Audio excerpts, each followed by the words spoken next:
amores, tudo bem com vocês? Como foi de feriado? Eu espero que bem. Deu para recarregar as energias um pouco? Acho que sim, né? Então vamos para a nossa correção de ciências, que foi da nossa última aula da sexta-feira que antecedeu o feriado, né? Nela nós explicamos sobre o sistema cardiovascular, fizemos uma revisão dele e expliquei também que essa atividade presente na seção Mais Atividades no módulo 1, na página 241 a 244, seria uma revisão de todo o conteúdo do módulo 1. E por falar nele, você já está em mãos? Se não estiver, dá um tempinho, eu dou um tempinho para você pegar, tá bom? Muito bem, acho que todo mundo já pegou, né? Então, na primeira questão, vai tratar sobre o aparelho digestivo, onde fala sobre a dentição dos seres humanos. E nela mostra uma boca como essa que eu quis apresentar aqui, com a imagem mais ampliada, certo? E a gente sabe que os seres humanos possuem dois tipos de dentição. Na infância, nós temos a dentição decídua, que nós conhecemos como os dentes de leite, que ainda na infância nós os perdemos, e assim essa dentição decídua é trocada, ou seja, substituída pela dentição permanente, que nos acompanha até quando morrermos, certo? Lógico que ao longo do tempo vamos perdendo alguns dentes, mas ela nos acompanha para todo sempre. Sobre a dentição, realize as atividades a seguir. Na letra A, pediu para você pintar os diferentes tipos de dentes de acordo com a função que eles exercem nos seres humanos.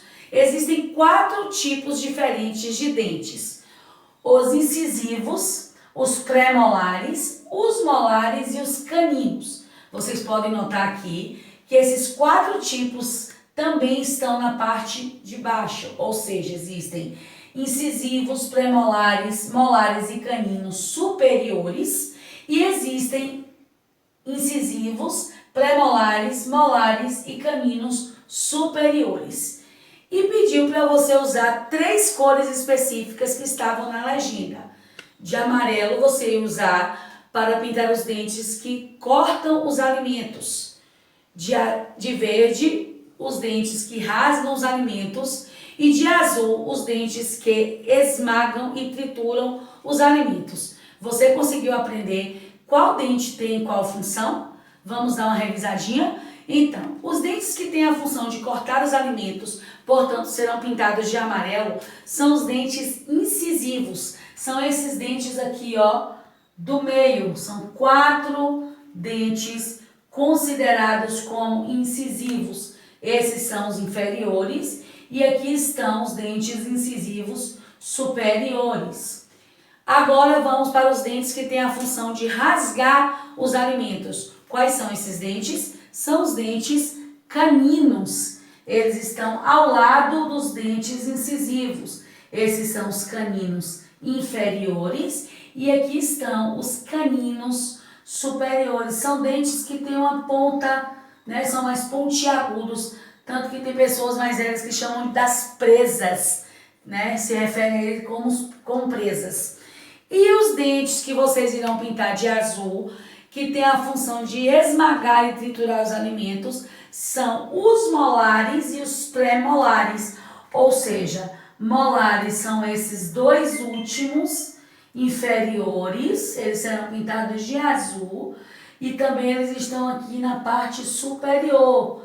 Eles são os molares, são os 2 últimos dentes da nossa arcada dentária. E também de azul iremos pintar os pré-molares inferiores, que ficam entre os molares e os caninos. E também os pré-molares superiores, que ficam na mesma posição. Puxa, deu até pra gente dar uma brincadeirazinha de dentista, né? Pois bem, na letra B fala o seguinte: a dentição dos animais está relacionada aos tipos de alimento que eles ingerem, ou seja, que eles consomem. Observe as dentições a seguir. Na letra A tem dentes molares e pré-molares bem desenvolvidos na representação do crânio de uma vaca.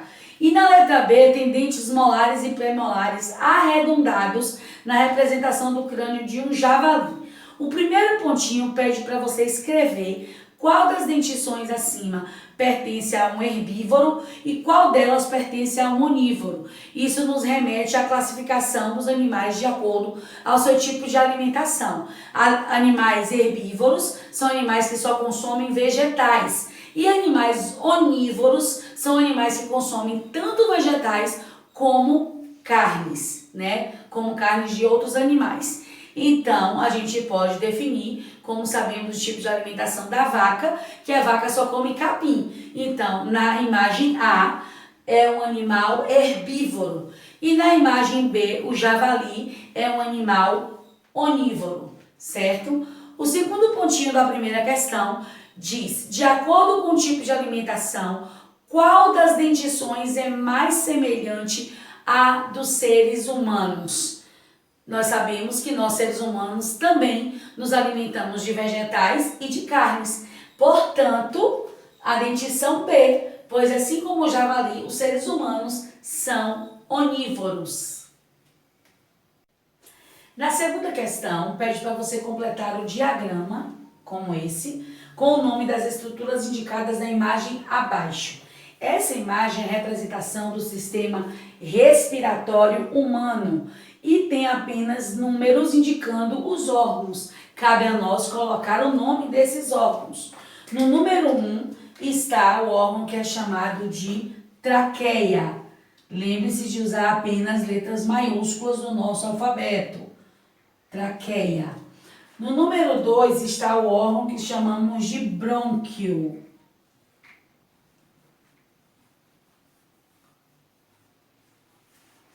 No número 3 está a faringe.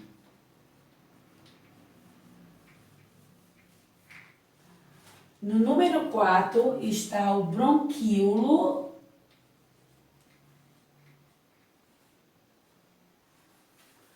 No número 5 está o pulmão.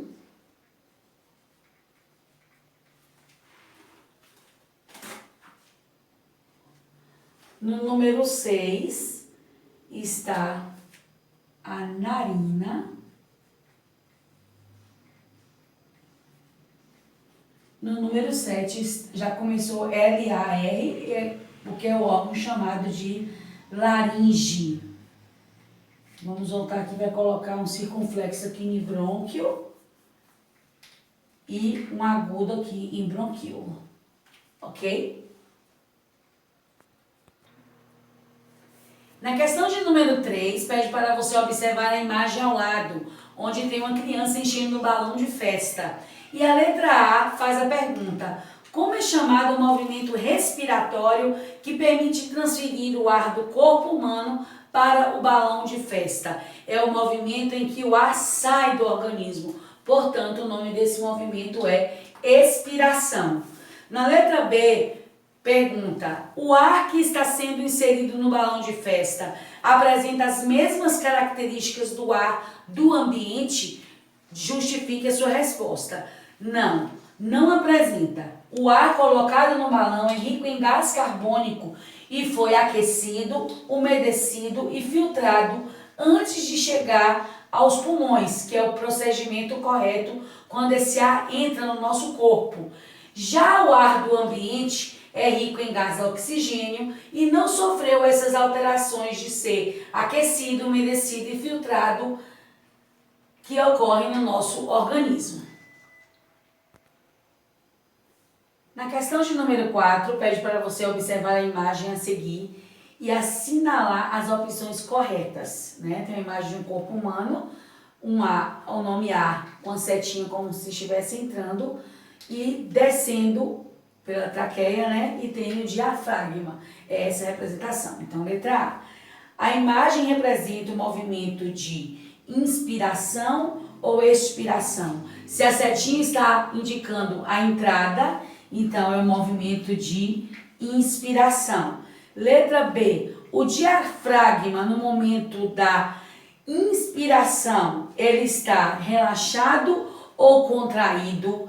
Ele estará sempre contraído. Letra C. Nesse movimento de inspiração que nós assinalamos, O tamanho dos pulmões aumenta ou diminui? Os pulmões, eles aumentam de tamanho no momento da inspiração, quando o ar entra neles. E na letra D, o ar envolvido nesse movimento é rico em gás oxigênio ou rico em gás carbônico? O ar que entra no nosso corpo é rico em gás oxigênio. Na questão de número 5, que fica na página 243, pede para circular de amarelo as sentenças relacionadas à ação das plaquetas. Nós temos várias sentenças, mas a função das plaquetas apenas é agir na coagulação sanguínea, não sei se vocês poderão ver direito aqui, e agir em lesões dos tecidos. Ainda na mesma questão, pede para você circular de azul a ação das hemácias. E qual é o papel das hemácias? É o transporte de gás oxigênio e o transporte de gás carbônico. E por fim, a questão de número 5 pede para você circular de vermelho a ação dos leucócitos, que são as duas ações que sobraram, ou seja, a defesa contra agentes invasores e a defesa contra toxinas.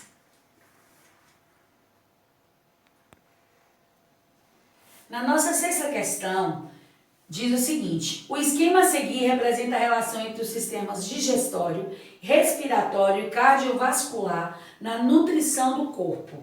Preencha adequadamente os espaços com as palavras do quadro. Eu já li as palavras quando expliquei a atividade. E temos aí balões de diálogo, dizendo o seguinte para a gente completar. O sistema digestório quebra e absorve os nutrientes dos alimentos. O sistema respiratório absorve o gás oxigênio da atmosfera. E o sistema respiratório elimina o gás carbônico para a atmosfera. Embaixo tem um quadro para vocês continuarem completando. Então, o sistema cardiovascular transporta e distribui os nutrientes e o gás oxigênio até as células. Ele também transporta o gás carbônico das células até o sistema respiratório. Na última página das nossas atividades, que é a página 244, a sétima questão pede para assinalar as alternativas que contêm informações corretas sobre o coração. E as alternativas que contêm afirmações corretas são a primeira, a terceira e a quarta. Na primeira diz: participa do transporte e da distribuição de substâncias que devem ser eliminadas do corpo. Na terceira, é formado por tecido muscular que se contrai e relaxa de maneira ordenada. E na quarta, apresenta 4 cavidades por onde o sangue se desloca.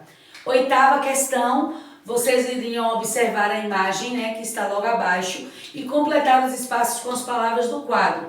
Essa imagem eu fiz na nossa explicação, da revisão do que estudei. Então, não vai ser necessário reproduzir novamente. Desse lado estão as veias, aqui em cima o coração, no meio as artérias e, por fim, os capilares.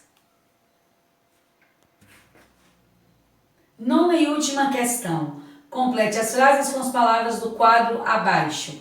As hemácias são células responsáveis principalmente pelo transporte de gás oxigênio e de gás carbônico para todo o corpo humano. Os leucócitos são células relacionadas às defesas do organismo, protegendo-o de agentes invasores. Eu espero que vocês tenham gostado bastante dessa correção, que tenham feito direitinho e não se esqueçam de colocar o CPQ com a data de hoje. Um grande beijo para vocês, se cuidem!